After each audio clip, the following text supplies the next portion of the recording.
நேத்து கல்யாண புரோக்கர் வந்திருந்தாரு. அவர் தான் இந்த போட்டோ எல்லாம் கொடுத்துட்டு போனாரு. உனக்கு எந்த பொண்ணை பிடிச்சிருக்குன்னு சொன்னாலும் அவர் உடனே பேசி முடிச்சிடுறேன்னு சொல்லிட்டாரு. நான் இப்போ உங்களை பொண்ணு பார்க்க சொன்னா ஏன் நீ சொல்லிதான் நான் பார்க்கணுமா? அதான் உனக்கு கல்யாண வயசு வந்துருச்சுல்ல. உன் வயசு பசங்கள்லாம் கல்யாணம் பண்ணி குழந்தை குட்டின்னு பெத்துட்டாங்க. நீ பாட்டுக்கு அப்படியே இருந்தா ஊர்ல இருக்கிறவங்க என்னதான் கேள்வி கேட்பாங்க? வயசு பிள்ளைய கல்யாணம் பண்ணாம வீட்டுல வச்சிருந்தா பிள்ளைக்கு என்ன குறைன்னு ஊர்ல இருக்கிறவங்க பேச ஆரம்பிச்சிருவாங்க. சரி பார்த்து சொல்லு, உனக்கு எந்த பொண்ணு பிடிச்சிருக்குன்னு. எனக்கு எந்த பொண்ணையும் பிடிக்கல. அப்படி புடியுமா? எந்த பொண்ணையும் பிடிக்கலையா? அப்ப உனக்கு பிடிச்ச யாராவது இருந்தா சொல்லு. எனக்கு பிடிச்ச பொண்ணு தேனுதான். ஆனா அவ கணவனை இழந்தவ. அவளை நீ ஏத்துப்பியான்னு எனக்கு தெரியலையே. என்னடா யோசிச்சுட்டே இருக்க? ஒண்ணும் இல்ல. நான் எந்த பொண்ணை சொன்னாலும் கல்யாணம் பண்ணி வைப்பியா? அதுக்காக எந்த பொண்ணை சொன்னாலும் கட்டி வைக்க மாட்டேன். எனக்கு பிடிச்சிருக்கணும், இந்த குடும்பத்துக்கும் பொருத்தமா இருக்கணும். மா, கண்டிப்பா உனக்கு பிடிக்கும். நம்ம குடும்பத்துக்கும் பொருத்தமா இருப்பா. அப்ப யாருன்னு சொல்லு. முதல்ல அந்த பொண்ணுக்கு என்ன பிடிச்சிருக்கான்னு நான் தெரிஞ்சுக்கணும். கொஞ்சம் டைம் கொடு. அத தெரிஞ்சுக்கிட்டு நான் வந்து உன்கிட்ட சொல்றேன். அப்புறம் நீ முறையா போயிட்டு பொண்ணு கேளு. ஓகே? அப்ப நீ அந்த பொண்ணை லவ் பண்றியாடா? லவ்னும் சொல்ல முடியாது, லவ் இல்லன்னு சொல்ல முடியாது. அது ஒரு மாதிரியான அன்புமா.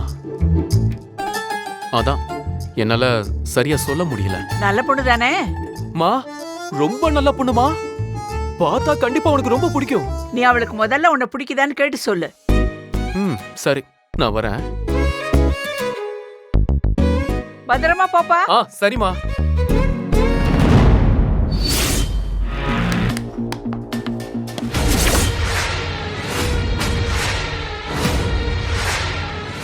Hi Dad. Hi Mom. Hey, Naveen. அப்பா, அந்த மர்டர் கேஸ்ல அந்த பொண்ணுக்கு 5 years 5 வருஷம் ஜெயில் தண்டனை வாங்கி கொடுத்திருக்கேன். Very good, very good. அந்த பொண்ணுக்கு 5 வருஷம் இல்ல, ஆயுள் தண்டனையே கிடைச்சிருக்கணும். அப்பதான் இந்த மாதிரி செய்யறதுக்கு மத்த பொண்ணுங்களுக்கு பயம் வரும்.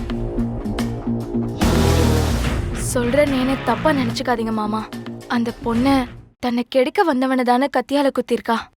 அதுக்கு எதுக்கு அந்த பொண்ணுக்கு தண்டனை கிடைச்சதுக்கு சந்தோஷப்படுறீங்க?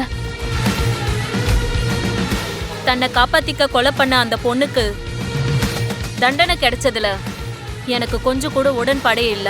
அம்மா, நீ என்ன கொலை பண்ண பொண்ணுக்கு சப்போர்ட் பண்ணி பேசிட்டு இருக்க? தன்னை காப்பாத்திக்க கொலை பண்ண அந்த பொண்ண அவ புருஷனும் அவ குடும்பமும் அவளை விட்டு விலகறதுல நியாயமே இல்ல. யாரா இருந்தாலும் தப்பு பண்ணா தண்டனை கிடைக்கும்.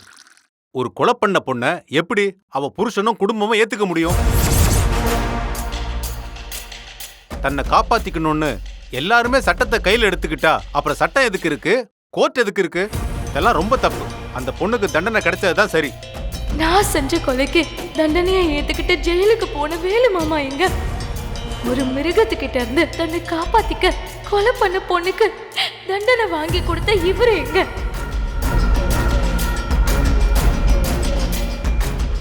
இவங்களோட ஒப்பிட்டு பார்க்கும்போது நீங்க எனக்கு கடவுளா தெரியுறீங்க மாமா.